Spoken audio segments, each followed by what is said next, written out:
these more traditional HRT women in this space right now who have large platforms on social media. I think people they just assume if a doctor's talking about HRT that they must be more functional, which isn't the case. Right. We know exactly who you're talking. We know exactly who you're talking about.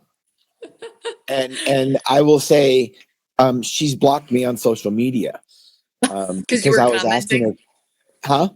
Because you were commenting on her. Yeah, I was just asking her basic questions because her knowledge about hormones is she's ignorant about them, and she still believes for PCOS. PCOS. Let's treat them with Mirena IUD.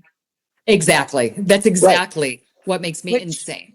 Right. So the definition of what healthy, normal, identical hormones is totally lost out there. I mean, there's such a group of, and it's kind of scary because when you get time on Oprah, the world starts listening.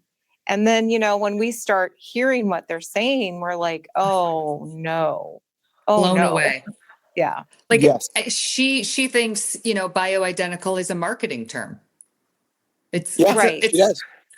Yeah, it's molecularly different. Yeah. And, just a lot of bad information. She only believes in FDA approved products, yet she sells supplements. So 100%. Yeah. And I've had clients come to me on IUDs and they've listened to her and they say, well, she said it's safe. And really, what are my credentials? I mean, I'm not a physician and she is. So at the end of the day, a lot of people are still in that mindset. I can guarantee you I've had many more hours of training in hormones than she has.